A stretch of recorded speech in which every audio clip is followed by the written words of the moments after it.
Well, pleasant good morning, sports fans. Welcome to another edition of the PR Man and the Coach Talking Ball on the BallFather Podcast, presented by Sports Kita. I'm your host, longtime NFL PR man Reggie Roberts, and I got to just tell you, you're in for a treat today. We've got a special guest today, all around good dude, one of my closest friends in the business, knows a little bit about everything.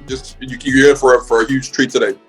My co-host today is an Emmy Award-winning sportscaster, currently the host of the Tampa Bay Lightning Hockey Night live show, and he's done that gig for the past 9 years. He's also the host of the JP Peterson show on RHS TV and 102.5 The Strike in Tampa Bay. And he's got more than 30 years of experience working on NBC Sunday Night Live Football, Fox Sports Radio. He's also a member of the Florida State University Tribe. He's done the Florida State Radio Network.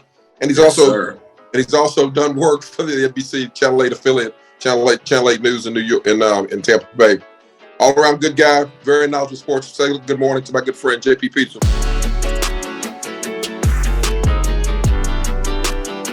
What's up, brother? What's up, Reggie? How are you, my man? That was the longest intro in history right there. I don't even know who that guy is. I'm not that old. I can't even be that old. You're just that talented. You're just that talented, pal. Oh, I tell you what, I'm still buzzing from last night, man. Emily Arena was popping last night. 20,000 people. If I'm being honest, about 10,000 of them were Boston fans. And it was crazy. So, every time somebody was going down the ice, somebody was cheering. And it was just bonkers in that place last night. It was just it felt like a Stanley Cup final. I mean, the Boston fans were in good throat. And the Lightning fans were giving it back, and it was fun. What a game. That is fantastic. Lightning come away with a 3-2 win. For those of you who don't really follow hockey that much, Boston's leading Eastern Conference, followed by it's Toronto and then Tampa Bay. Is that right, JP? Yeah, Boston's leading the conference, leading the world by a mile. I mean, They had won 10 of 11 coming in. They've got the best home winning percentage. They've over 900 at home. They've lost one game to Seattle at home. They are a juggernaut. But last night was a bit of a litmus test for the Lightning. They haven't played great against the better teams, and they've been taking a lot of heat from the national media for that. So John Cooper, their coach, flat out just challenged them this week and said, you got 3 great teams coming in here right before the All-Star break. Let's see what you guys got. Let's see what you got. He literally said that to his team. And you know what? Like champions that they are, they came out and showed last night what they got. They're not going away. The Stanley Cup and the Eastern Conference title is coming through Tampa Bay. No question about it. Wow. It's an incredible situation because they've been good. They've been good for a while. I mean, they've won 2 cups. You and I were talking at dinner the other night. By the way, that was a tremendous time the other night. We had a great time. That was fun, brother. Great to see you. Yeah, great to see you as well. I can remember when I worked in Tampa, we worked together. The Lightning was there, but they just weren't very good. But give me in your assessment since you host the show and you're there and you've got your finger on the pulse. What's happened to that team? What happened? How did they transform to the juggernaut that they've become? Well, Reggie, as you know very well, having been in the NFL and sports for as long as you have, the 3 most important things in professional sports are ownership, and ownership. Starts at the top. Yeah. And Jeffrey Vinik is, in my mind, one of the greatest sports owners I've ever been around. He bought this team about, I think it was 12, 13 years ago. And he moved his entire operation down here and transformed this franchise. It had some good times. Obviously, it won a cup back in 2004, but it kind of followed on hard times. He came in here, infused it, and hired Steve Eisman, who was the best general manager on the planet, hired the best business guys to come run his business, some guys from the NFL, and just did everything first class. And they've been able to retain their players like Steven Stamkos, which is a great kind of a microcosm of what this program has become. Steven Stamkos was, top 5 player in the league 6 or 7 years ago. Had scored 60 goals, 2-time MVP, Hart Trophy winner, and he was considered to go to Toronto. He was going back home to an original franchise. They were loading up the barrel, backing up the Brinks truck, They offered him $12 million a year, and everybody said, well, of course, he's not going to stay with the Lightning. He stayed with the Lightning because he knew what this franchise was all about, where it was going. And, the Lightning have been named the #1 sports franchise, not only for what they're doing on the ice, but off the ice, their business model. And it's, where better to play? These guys live 5 minutes away from the arena on Davis Island, where Tom Brady lives, right? It's one of the most beautiful places in the world. They're 5-minute car ride over the bridge, over the water to an arena that's right there on the water in downtown Tampa. They have the best owner in sports and a great arena. And they love playing here, and guys love coming here to play. And Stamkos stayed for much less money than Toronto offered, and it kind of set the tone for the rest of the players to do so. And they got the best goalie in the world in Andrei Vasilevsky, in my opinion. Stamkos is an incredible leader. Kucherov is one of the most talented playmakers in the game. Braden Point is an elite scorer and getting better all the time. Victor Hedman, former Norris Trophy winner, in my consideration, one of the top 3 defensemen in the game. They got it all, and they're all in their prime too. So even though they've won 2 out of the last 3 cups, been to 3 straight finals, some people would say the window is closing. It's not. Their general manager, Julian Brisebois, has done a tremendous job of going out and getting better players, locking them up, and staying relevant and staying competitive. And they've got the fire. They've got great leadership. And they're not going anywhere. And they proved it last night because Boston is the class of the league right now. And they went toe-to-toe and fierce, and I mean scrappy. There were fights, there were hits, there were goalies getting run last night. And the Lightning didn't back down. And that was a litmus test. And they showed that they're here. They're here for it. And it's going to be one hell of a battle the whole way. You're on with the PR man, the coach, talking ball on the BallFather Podcast presented by Sportskeeda. JP, you mentioned Stamkos, who's obviously one of the greatest players to be playing in the league right now.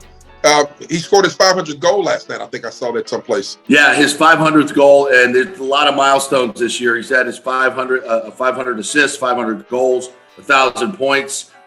He's just the 47th player to reach 500 goals, but the 19th fastest to do it. He has been tremendous in the past few years. He's had a couple of injuries, major injuries. He had a blood clot that cost him a year. So he's missed over 150 games in his career. But still, he has put up tremendous numbers. And by the time he's done, he's probably going to be in the top 10, 15 in scoring. He'll break every franchise record here in the Tampa Bay Lightning. He's an absolute first ballot Hall of Famer, no doubt. 2-time Stanley Cup champion. Been to the finals 4 or 5 times now, and last year had his best year in terms of points, 106 points last year. So at 32 years old, he just looks like he's getting better, and he's finally healthy for the past couple of years, and he is playing tremendous hockey, and he's got such great leadership, and it's so hard, in any sport, Reggie, as you know, it's hard to keep that hunger, especially when you've won the prize, right? You win a Super Bowl, it's hard to keep those guys interested. And they've been to 3 straight finals, won 2 cups in a row. And if Braden Point's healthy last year in the finals, for my money, they beat Colorado and win 3 in a row, which makes them a dynasty. So we're witnessing something really, really special with this Lightning team. You've got, what I think, obviously Stamkos is a Hall of Famer. I think, Andrei Vasilevsky just got his 250th win, second fastest in the history of the game to get to 250 wins. And he's only 28 years old. So you've got the best goalie, Stamkos, and the leadership that he has. This team is historic. They're probably going to end up having 4 or 5 Hall of Famers on this team that we're watching right now. And if they've already won 2 cups, my guess is they might win 1 or maybe 2 more in the next 4 to 5 years. So we're witnessing something really, really special with this Lightning team. You know what? I can hear the excitement in your voice. I could have just imagined that atmosphere with regards to 20,000 people. It's a beautiful arena. You're right. It's right there, right across from on Harbor Island. Give me this. I know their All-Star break is coming. Who are the next 2 opponents, and what do you think their chances are? How do you think they'll fare in those next 2 games? Well, they got the Kings coming up on Saturday here in Amalie Arena, which is also the same day as a little event we call Gasparilla. Now, many of the fans might know about Mardi Gras in New Orleans. Well, this is Tampa Bay's Mardi Gras. 1 million people descend on downtown Tampa. It's a big waterfront parade and celebration. Everybody is hammered, and they have a hockey game. And after all that drinking all night long, they have a hockey game downtown right on the parade route. So everybody's dressed up as pirates. They all file in, and you got pirates skating on the ice. It's pandemonium. So they got that game coming up Saturday, but they're really focused. LA comes in there, they're a team, playoff quality team. They've been a little up and down this year, but they're a very talented team. And the Lightning just want to go in with momentum. They're chasing Toronto and they're chasing Boston. Both of those teams have played well, and it looks like they're almost locked into playing Toronto in the first round anyway. But, this is the next game, and I expect we might see Brian Elliott instead of Vasilevsky. Vasilevsky's played 9 of the last 10 games, and they want to try to keep him fresh for the playoffs. But Elliott has been really good as a backup. I think he's 7-1 or 8-1 as a backup goalie. So I expect them to carry on this momentum into the game against the Kings and get that game before the All-Star break. Well, you know what? We appreciate your insight with regards to what's going on with the Lightning. Our goal is to have you back as much as we can to sort of keep us updated on what's going on with the Lightning. So we'll continue to do that. Let's talk a little bit about the team that's crossed town there that's been in the news, for the last year with everything going on with the quarterback.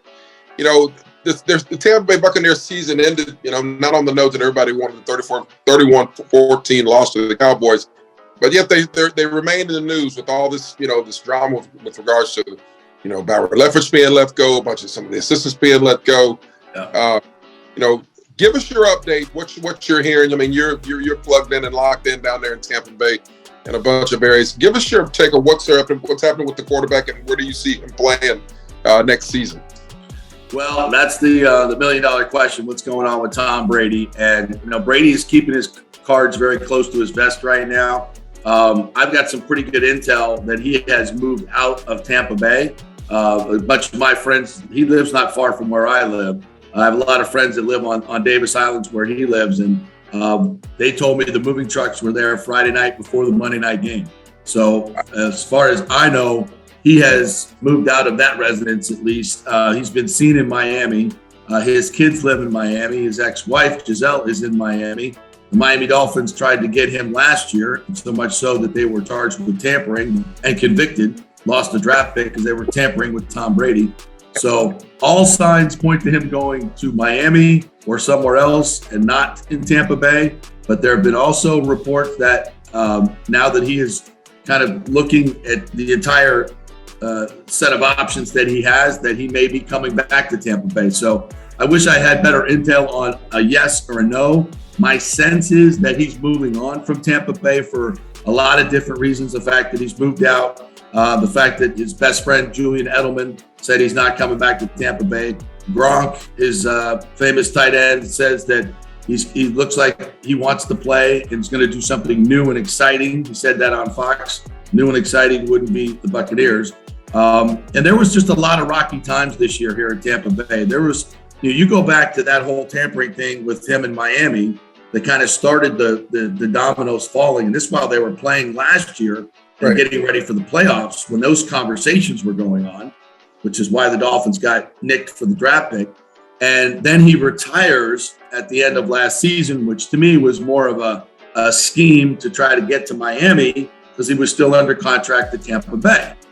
And so when Tampa Bay would not let him out of his contract, he came back to Tampa Bay. A lot of personal issues with his divorce, the FTX scandal as well. He's part of that, which I know had to be weighing on his mind. He just wasn't the same guy this year at the podium. We interact with him not frequently, but after the games, sometimes during the week, watching him at practice. From day one, it's been the same kind of narrative for us in the media that cover this team closely, and that this is not the same Tom Brady. Like, he's not locked in mentally.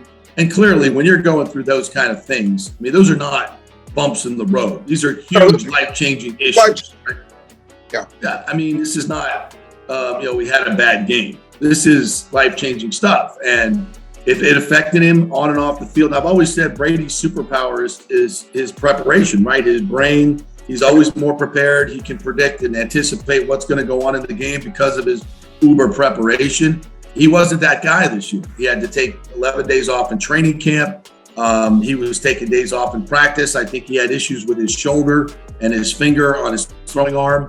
So there were a lot of things going on. And then Byron Leftwich, his offensive coordinator, was not on the same page as the head coach. I mean, so much so that they were going to fire him in the middle of the season and just decided not to because they didn't think they had any better options.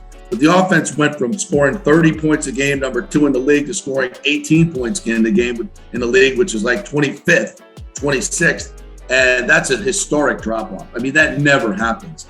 And it's because of the coordinator, all those things I mentioned with Brady. It was a crap season. It just was. And I really don't see him wanting to come back to this type of situation. Yeah. Well, it was they were in the news a lot for a lot of the wrong reasons when you miss camp. And we talked about it, Coach Smith and I talked about it on an earlier podcast. We were talking about how, there have been players, we did the same thing in Tampa. Tony Gonzalez wanted to take off some days in camp, and I think he missed 2 weeks. He wanted to watch his son start playing football for the first time. And we did that. And it affected us. It really did. There were guys in the locker room who were, I thought everybody was treated the same. It was a situation that caused some friction within the team, and it wasn't good, and it affected us. Anyway, but let me ask you this: Did guys were guys sort of sore and asking is this guy getting preferential treatment, or was it just business as usual and everybody just kind of went along with it? Well, I think publicly it was hey, that's Tom, he's the GOAT. It's okay. He's going to be prepared. He knows what he's doing. We want to make sure that he's right mentally. And I think, that's the thing to do, right? Give him training camp for a guy like that. It's not that big a deal. He's been in this offense for 3 years. He knows the offense. I kind of saw it as a positive. I mean, get your head right. He doesn't need to be there exposing himself to injury in practice. You're 46 years old. The shoulder, you want to keep that fresh. He doesn't need to be throwing, 200 passes in these training camp practices. So you figure that, and you want him to get mentally out right, but he never really did, even those 11 days off. And I do think it got some resentment because there was another incident too in the middle of the season where he went to Robert Kraft's wedding on a Friday night in the middle of the season, which, okay, guys go out and do stuff on Friday night, but that was in New York. And if the team allowed him to meet the team in Pittsburgh, right, instead of coming back to Tampa and then flying with the team, the morning walk through, all that stuff, being with the team, he was allowed to just meet them in Pittsburgh. And they went out and lost to a Pittsburgh team that had a bunch of UPS guys playing in the secondary because they had so many injuries. Right. And it was a pathetic performance, and they lost the next week to Carolina. And people, they're all going to say, oh, it had nothing to do with Brady. I don't believe that. I think players were pissed. And I think exactly what you said. I think some other players were like, look, we're not playing that well anyway. Right. And you're taking on reps and whatever it was. I just thought it was a bad look. And when you see a team like the Bucs lose to a team that's that depleted, and then the next week lose to a Carolina team who had just traded Christian McCaffrey, fired his coach, traded his best receiver in Robbie Anderson, and they lost 20-3 to that team. And I said, damn right, it mattered. Yeah. And that to me started to see some friction.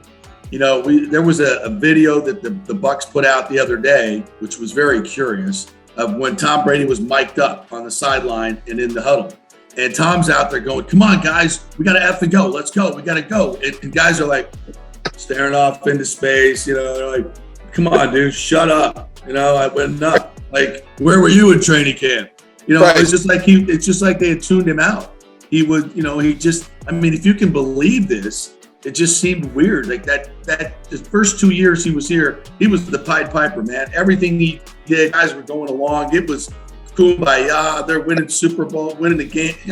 Everything was great. This year was so different. So different. It was just a disconnect between Tom and the team at times. And I know he got frustrated. He even said on his well-sponsored podcast that the game day effort from his team was embarrassing. Embarrassing. The game day effort. I mean, I can't think of something more a more indictment of your team and your head coach and your culture than saying your game day effort is embarrassing. And he was right.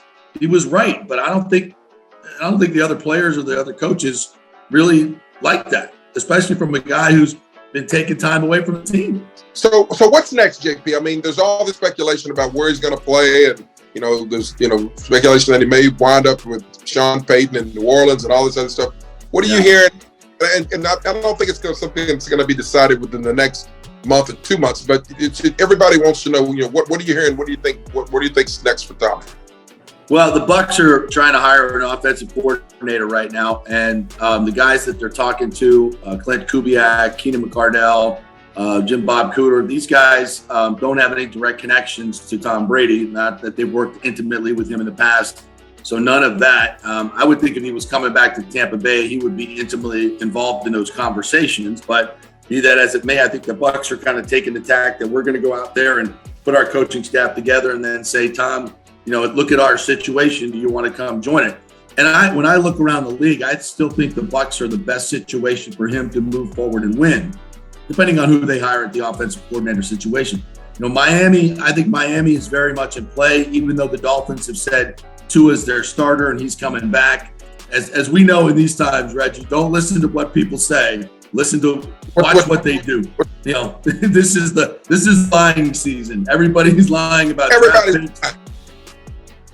You know what I'm talking about. So Miami has said Tua's their starter. I think he has major concussion issues. We saw that this year. He's a very slightly built man. I just don't see them feeling very confident that he is their future. He played really well when he was healthy, but it's hard for him to stay healthy. So I think they're looking at Brady. They wanted him last year. Their owner, Stephen Ross, is a good friend of Brady's.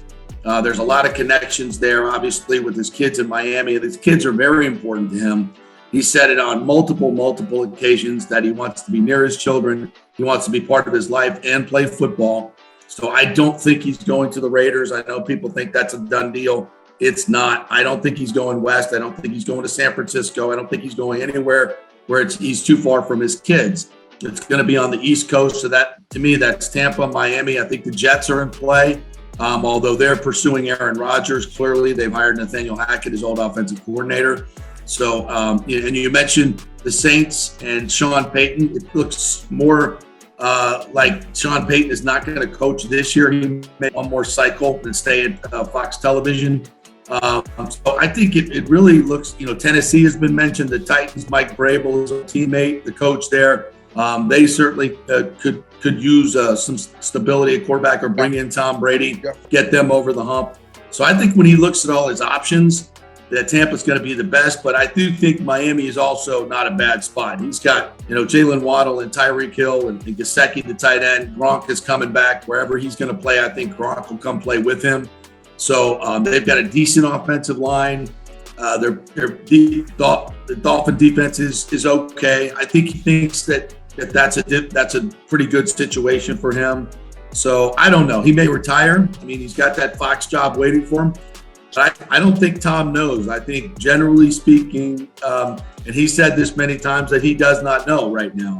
He's weighing all his options. I think when he weighs his options, if he wants to play, Tampa will look as good as any place. So we'll see. But I think it's 50-50 whether he comes back to Tampa. Most signs leaning towards not coming back here, but we'll see. I think I really have a hard time. I think it's his best situation, but there's a lot of information that I don't know about his personal life and about the Dolphins situation that may put that over the hump. So we'll see. It'll be worth watching because everybody, you can't turn on the television or click on a computer without seeing something written about him. And the guy, you're right, the guy's a GOAT. The guy's played great his entire life. Let me give you one story. We practiced against him when I was in Atlanta. We practiced against the Patriots. They were playing a preseason game in Atlanta. I think it was 2011, 2012. To show you how precise he is. Randy Moss was on this team, on this particular team. And so they're practicing. And usually as the lead PR person, I was always kind of staying over with our guys and, be where it was near. I was always near where the coach could see me in case he needed something or he had a question about something. Well, I kind of wandered off a little bit just to watch the Patriots practice a little bit. And this is probably, I'm gonna say it's probably 2013, 2014, I think it was, JP.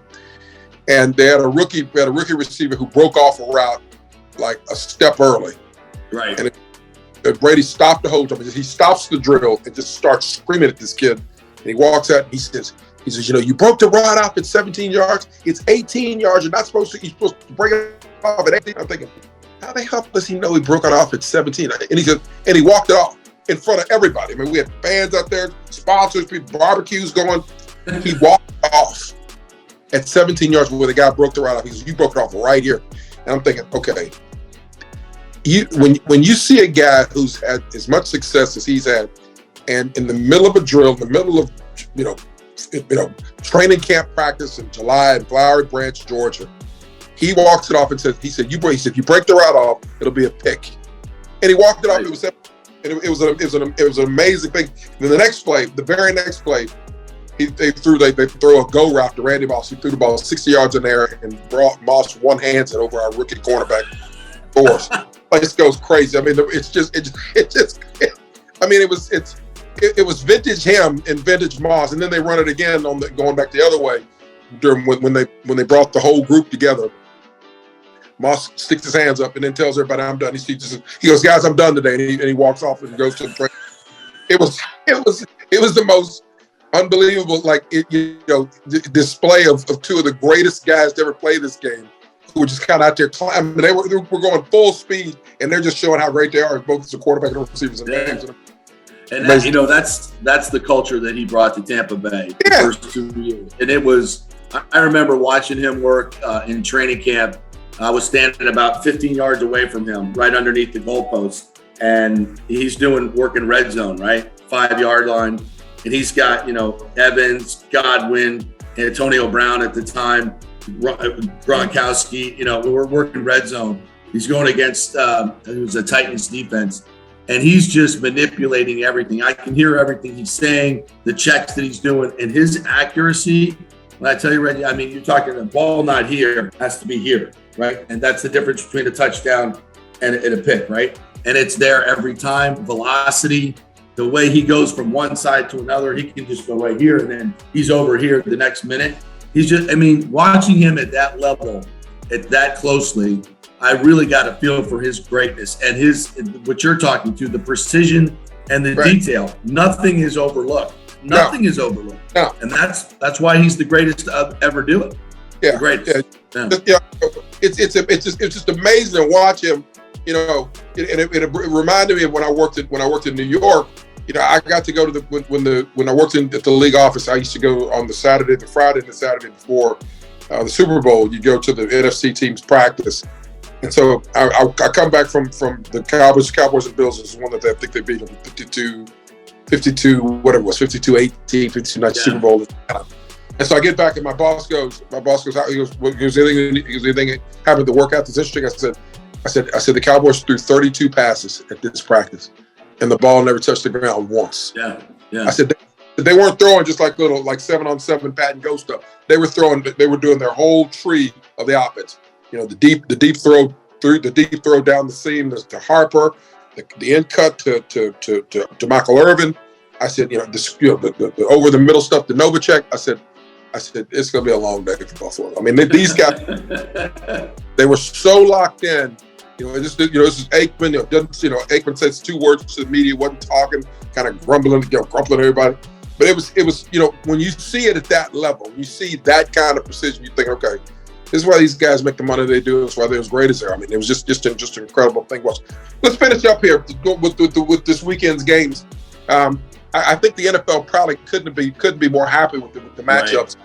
With the AFC game that's at 6:30 this weekend in Kansas City, with Cincinnati traveling there to play the Chiefs, and then the early game at 3:00 with the 49ers traveling to Philadelphia to play the Eagles. Any thoughts on each game? We'd love to get your thoughts on each matchup and prediction if you'd like. Yeah, well, I saw the 49ers play the Bucs this year, and they're a terrific team with Brock Purdy is pretty good, right?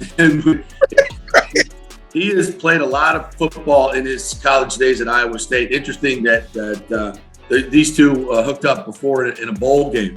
Right. Jalen Hurts and Purdy, a 52-49 bowl game with Oklahoma, Iowa State. I mean, that was, and both of these kids, I think, are uber talented in different ways. You know, and Purdy he's not going to blow you away with his athleticism or his stature. You know, he's 6 feet, 6'1", but he's got a good arm. He can move around in that offense. That's what you need to do. He's a good playmaker, and he's poised, man. He's so poised for a young kid. But this is Philadelphia. You've been there. I've been there. For a championship game, this place is going to be off the chain. It is going to be an absolutely oppressive atmosphere. And I'm not saying, Purdy's a guy that's going to pee down his leg. I don't think that, but it's going to be relentless pressure. This Eagles team literally is the best pass rushing team in the last 20 years. They've got more quarterback pressures this year than any team in 20 years. They are ferocious. So they're going to get after his butt, and they're going to pressure him on the outside and not allow him to do these waggles and these bootlegs, and they're going to mess it all up. So I think I like the Eagles in this game because they're so good up front on both sides of the ball. Right. It's going to be a really physical game. I mean, this is going to be a bloodbath between these two teams. They're both physical up front.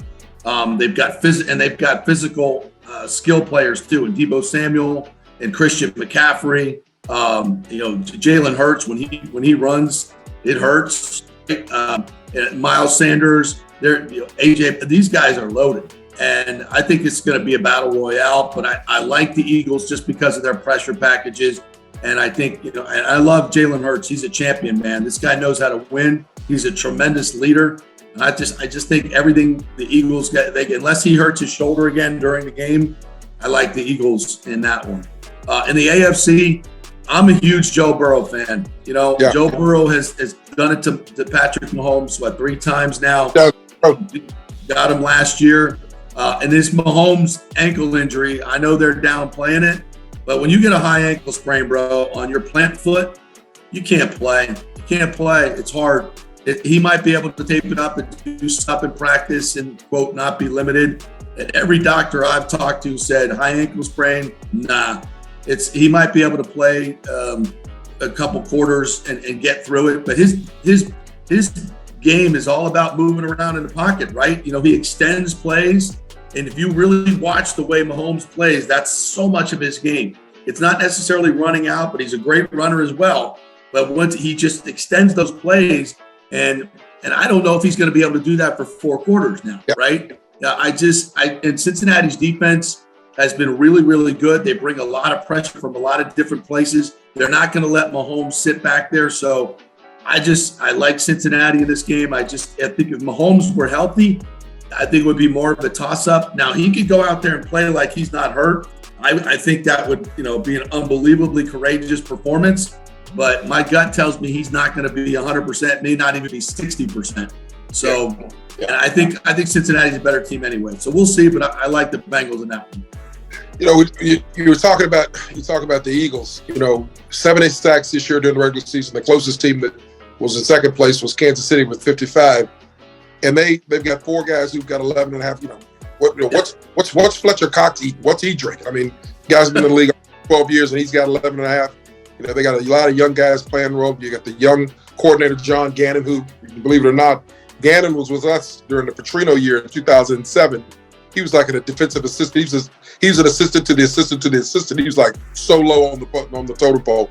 But when you talk to the guy, you knew he had a chance. You knew he was going to be somebody in this league. The way they play on defense, and also, we're talking to Ike Reese yesterday on a podcast. Ike's former Falcon player, former Buck player. I'm sorry, former Eagles player. We got it for 2 years in Atlanta. We didn't have a presence in Atlanta, a tough guy presence, and I kind of brought that presence. And I was asking, I said, Ike, what's the atmosphere in Philly? He said, Reg, the drinking has already started. Yeah. He said they will be so the fans. He said the fans will. Philadelphia's a tough place to play anyway. Yeah. But everything on the line, you're right. That environment at Lincoln Financial Field on 3 o'clock on Sunday will be beastly. And they got a great football team. And Sirianni's a good football coach, and he's got them drinking the Kool-Aid. Yeah. You've seen this when teams come together like this. It's just different. I saw it from the Bucs in 2020 when they went on their late run. You just see the chemistry. You see how they're playing on the field. They're everything is just molding correctly. The execution is good. The fire is good. The coaching staff is together. And you see that you're like, this team's humming. And then you see what the Bucs did this year. Wow, everything is just dysfunctional, right? It's just you can just see it. It's palatable. And with the Eagles, everything is just fitting together so perfectly. So it seems like their year. We'll see. We got one last question before we let you go. Because hey, pitchers and catches report in a couple of weeks. You and I, you and I have gone to Rays games together. You're a huge Rays guy. You know who my team is, and you and I remain friends despite who my team is. Just to remind you my team. Anyway, what do you think? What kind of offseason did you think that your Rays? What are you hearing about their prospects for the rest of the start of the new year for the baseball season? They've had an awful offseason. They needed to add offense, and they've added nothing. In fact, their general manager literally said at the beginning of the offseason, we can't stand pat. We got to go out and get some hitters. We got to go out and get a left-handed hitter or more. And they added nothing from the position player standpoint. They added Zach Eflin, the pitcher. Their pitching staff, especially their starting staff, is as good as anybody in baseball. Their run prevention will be off the chain this year, but they scored 400 less runs than they did the year before when they won the East. 200 less runs than they did the year before. Only 400 runs last year. That's not good enough. You can't win in this league like that. They scored one run in 24 innings in the playoffs against Cleveland. 24 innings, one run. That ain't getting it done. And they're basically going back this year with the same offense. Now, Wander Franco was hurt last year. He's a huge part of what they're doing. Brandon Lau was hurt last year. He only played 60-some games. They had a lot of injuries last year. Guys underperformed, so they feel like some of their younger guys will be better, and some of their older guys will regress to the mean and be better. I don't think so. Their offense is awful, but their pitching and defense is tremendous. So they'll be in the hunt, and I also think they're going to do something. I think they'll make a move before the season starts. They're very pitching heavy. Some team will lose a big time pitcher, and they'll come knocking on the Rays' door, and they'll make a deal. And I don't think trading Tyler Glasnow is out of the question. He's one of the top 5 pitchers in my mind in the American League. They signed him to a 2-year deal, $6 million this year, $25 million next year. I can tell you this. The Rays ain't paying him $25 million next year. That's not what they do. They have one of the cheapest owners in baseball. So I think Glasnow is on the table. They could get a lot for him, and that's their MO. They trade their best players and get a lot of good young prospects in, and that's how they stay competitive. So there could be a major trade before the season starts. That wouldn't shock me to bring in some offense, and they need it. They got to have it. So I think they're going to be in the hunt just from the pitching. But I don't think they're a World Series contender the way they're constructed right now. That's interesting because they didn't do very much, and I do remember seeing during the winter meetings the general manager saying they were going to make some moves. Let me ask you this. I mean, and I've been sort of kind of talking to my baseball guys about this. How much impact will the shift have and how much will it affect Tampa Bay based on what they do and how they play? Well, Tampa Bay has done it more than anybody. It started with Joe Madden back, in the day when they went to World Series, and Joe was, he was the innovator when it came to the shift, and they did it more than anybody. So I think it will affect them. But I also think, the rules are the same for everybody. And the Rays seem to always figure it out, right? They're always 1-2 steps ahead of everybody else in the league, and then people copy them. Same thing with the opener, right? They started with the opener, starting a relief pitcher instead of a regular starter. Now everybody's doing it. Right. And it makes sense. So they're non-traditional thinking. They'll figure it out. I think you'll see them take that third outfielder, the left fielder, and move them into right field, short right field. I think you'll see them take the right fielder and move them into short left field to play that spot. Because the new rule is infielders have to have 2 feet on the dirt, and on each 2 infielders on the dirt on each side of second base. You may see shortstops and second basemen in motion like you have in football, right? An infielder going in motion. So he's on the move when the pitch is made. I think there's a lot of innovation that we're going to see in spring training, but so the rules are the same for everybody. I just think the Rays will figure it out better than anybody else. Hey man, it's always good to talk to you. Glad we got to hook up this week, and keep doing your thing. And I'll tell you what, we'd like to, we plan to have you back on a couple more times, or throughout the spring to follow the Lightning, what's going on. Then we might have you come on talk a little baseball too. So we appreciate you joining us today, big guy. You got it. Thanks, Tampa Bay. I'll be here for you, Reg. All right, man. We'll be in touch. Have a great day. Thank you so much.